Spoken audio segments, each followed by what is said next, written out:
Good morning, dear student. So, again welcome. Today we are discuss here status and role.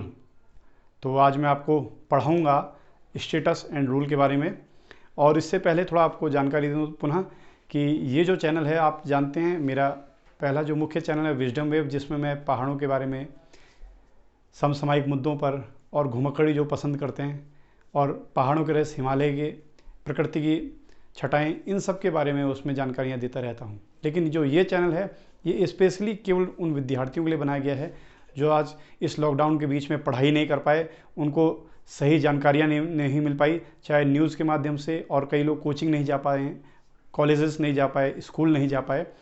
तो जो भी social science की कॉन्सेप्टें हैं, मुख्यतः समाजशास्त्र या इसके अलावा भी हम इसमें प्रयास करेंगे, चाहे कुछ ज्योग्राफी के पार्ट, कुछ राजनीति के पार्ट, तो और भी चीज़ों पे हम चर्चा करते रहेंगे समय समय पर आपकी कॉन्सेप्टें जो जो हो सकेगी मैं आपकी क्लियर करता रहूँगा इस चैनल के माध्यम से, जिसका नाम है सोशल वेव। तो मैं आपको इसमें बताना चाहूँगा कि जो आपका ये विद्यार्थियों का चैनल है, क्योंकि मुझे विद्यार्थियों ने रिक्वेस्ट करी थी, सर आप कुछ बनाइए, हम लोग इस समय पढ़ नहीं पा रहे हैं। तो इसमें यूपीएससी से लेकर एसएससी से लेकर बीए एमए के एग्जामिनेशन से लेकर जो जो आप लाभ उठा पाएँ, उन सब के बारे में मैं यहाँ जानकारी देता रहूँगा, जो आपकी परीक्षा उपयोगी, प्रतियोगी उपयोगी परीक्षाएं होंगी उसमें सहायक सिद्ध होंगी। तो आओ मेरे साथ दोस्तों भी और विद्यार्थियों भी देखते हैं, पढ़ते हैं आज परिस्थिति और भूमिका के बारे में, जिसको हम कहते हैं स्टेटस एंड रोल। तो आज हम परिस्थिति एवं भूमिका के बारे में पढ़ेंगे। देखिए, अगर हम भारतीय समाज की बात करें तो भारतीय समाज की संरचना में हम आए दिन देखते हैं, या भारतीय समाज में कहीं आम बोलचाल की भाषा में हम कई बार स्टेटस को हम कोरिलेट कर लेते हैं, जैसे कहते हैं वो बहुत बड़ा व्यक्ति है या वो छोटा व्यक्ति है। वो बड़ा छोटा क्या पैसों से हो, या हम उसके सम्मान से कहें, उसकी प्रतिष्ठा से कहें, उसकी प्रेस्टीज से कहें। तो हमने एक अपने मन में आम बोलचाल की भाषा में बना रखा है शब्द, उसका ये स्टेटस है। कई बार हम स्टेटस सिंबल यूज़ करते हैं। जैसे अभी हमारे बीच में महेंद्र सिंह धोनी जी थे, अब वो क्रिकेट से विदा हो चुके हैं और अब वो क्रिकेट नहीं खेलेंगे, उन्होंने क्रिकेट से संन्यास ले लिया। तो उनका एक स्टेटस है, क्योंकि क्रिकेटर हैं तो वो उनका एक स्टेटस है।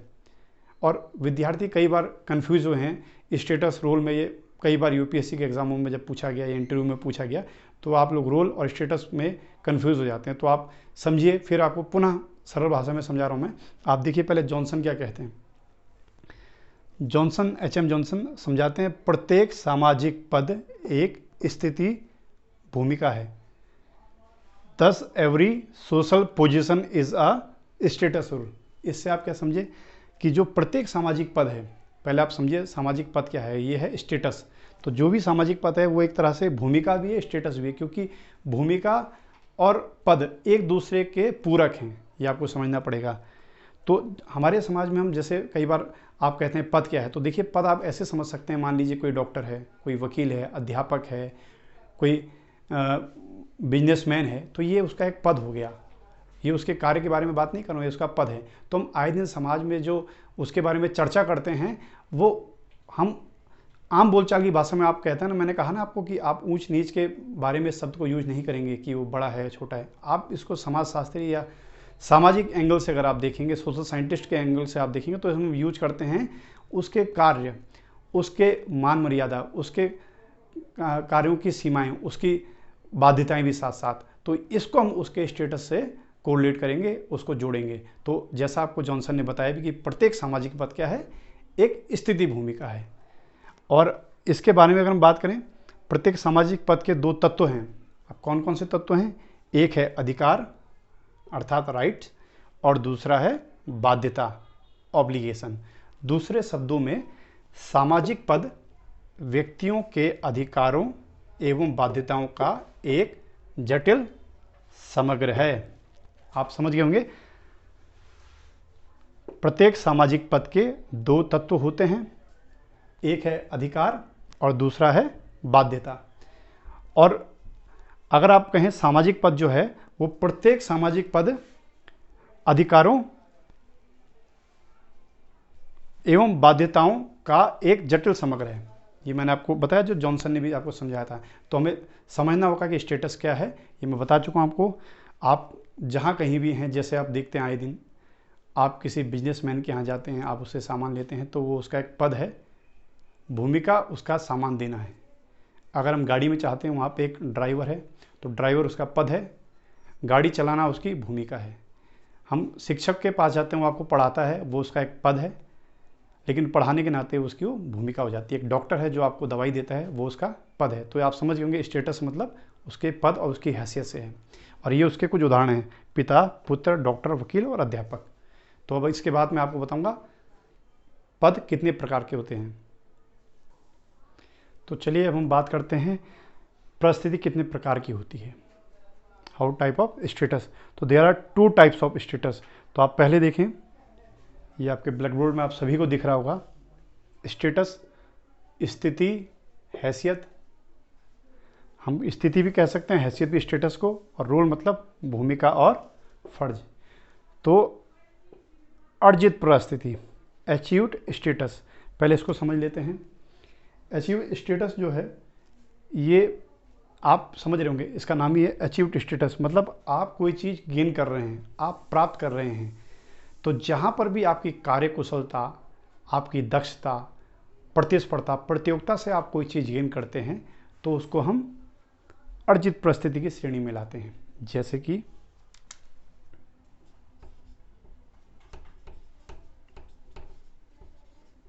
प्रतिस्पर्धा,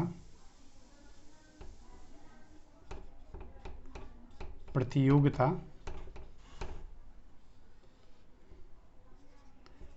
दक्षता, योग्यता और कार्यकुशलता आती। तब आप देखते होंगे आए दिन आप सुनते हैं कि उसने MBBS का, डॉक्टर का एग्ज़ाम निकाला या लॉ का टेस्ट क्लियर करा, या आपने किसी IAM का या IIT का एग्ज़ाम जब आप निकालते हैं तो आप बड़े प्रसन्न होते हैं, अपने मित्रों में सुनते रहते हैं जो भी ये चीज़ आपने प्राप्त करी है वो आपने अचीव्ड स्टेटस के नाते प्राप्त करी है। सपोज आप अगर BA में पहुँचे, BSc कर रहे हैं, MSc कर रहे हैं, फर्स्ट ईयर हाई स्कूल से फर्स्ट ईयर में इंटर में गए हैं, तो ये आपकी अर्जित परिस्थिति है क्योंकि आपने उसको प्राप्त किया है। जैसे इसका उदाहरण हो सकता है आपका, इसका एग्जाम्पल क्या हो सकता है आपका उदाहरण? डॉक्टर, इंजीनियर, वकील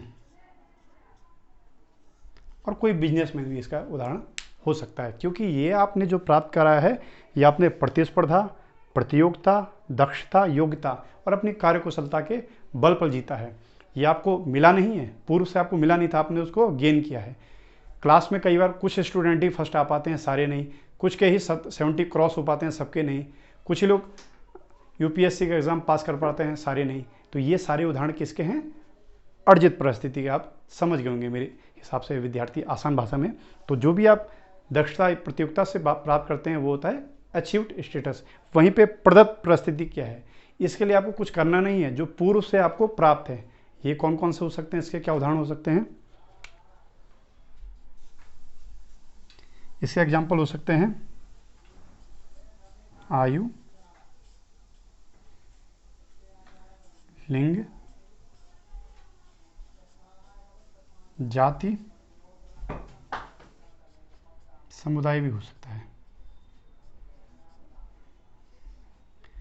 इस प्रकार से अन्य भी इसके उदाहरण हो सकते हैं।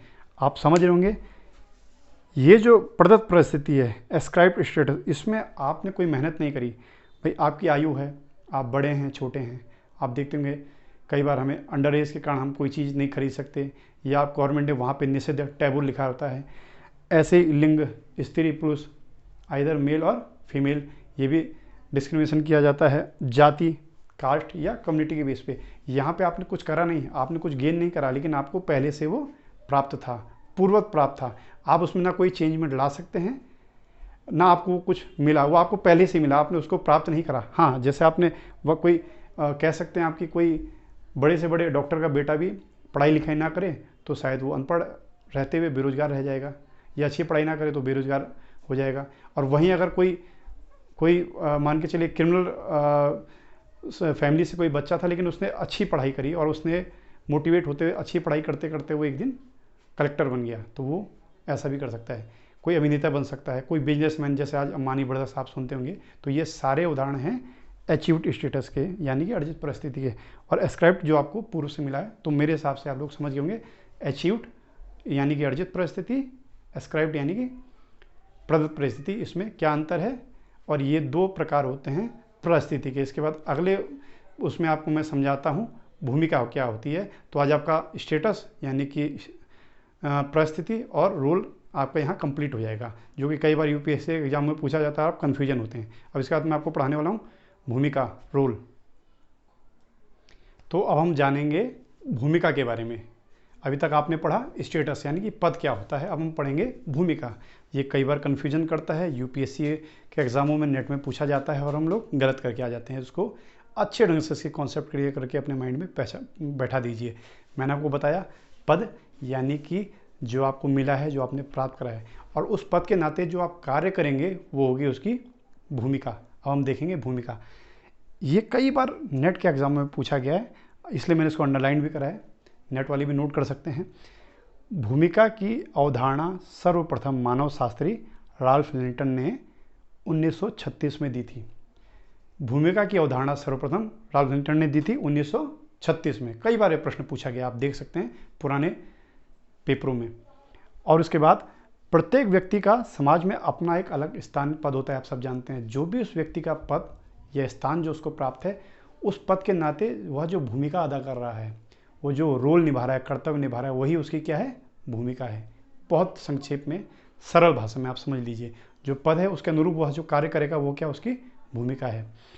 अब आप इसमें देख लीजिए एक और जो कई बार नेट में आता है, लिंटन ने भूमिका को स्थिति का गत्यात्मक पहलू कहा है। अब यहाँ पे समझने वाली बात है, उसने कहा गत्यात्मक, यानी कि ये आप समझिएगा गत्यात्मकता से उनका मतलब था कि उसका एक गतिशील पहलू है।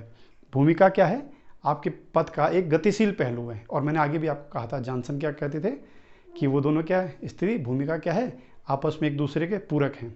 तो आप इस पर ध्यान दीजिएगा। लिंटन कहते हैं भूमिका स्थिति का क्या है, गत्यात्मक पहलू है। कई बार ये प्रश्न पूछे गए हैं, तो मैं समझता हूँ आप समझ रहे होंगे। इसका एक उदाहरण भी मैं देना चाहूँगा आपको। मान के चलिए, सपोज करिए हमारे पूर्व राष्ट्रपति एपीजे अब्दुल कलाम आज़ाद थे, तो उनका पद था राष्ट्रपति का, वो प्रेसिडेंट थे, लेकिन उस पद के नाते वह जो भूमिका अदा कर रहे थे वो उनकी क्या है, वो उनका रोल है, उनकी भूमिका है। जैसे भी हमारे प्रधानमंत्री हैं नरेंद्र मोदी, तो नरेंद्र मोदी का पद तो प्रधानमंत्री का है, उसके नाते वो जो दायित्व निभा रहे हैं, जो कर्तव्य कर रहे हैं अदा, वो उनकी क्या हो गई, भूमिका। तो यही भूमिका है। तो मैं आशा करता हूँ मेरे इस वीडियो में आप स्टेटस यानी कि परिस्थिति और रोल यानी कि भूमिका को अच्छे ढंग से समझ गए होंगे। धन्यवाद। नेक्स्ट वीडियो में चाहूँगा आप नीचे कमेंट में लिखें तो अच्छा रहेगा, नहीं तो मैं आपके लिए नेक्स्ट वीडियो जल्दी ही बनाऊँगा। और चाहूँगा कि आप लोग अधिक से अधिक इस वीडियो को सब्सक्राइब करें, लाइक करें और अपने और मित्रों तक पहुँचाएँ। धन्यवाद।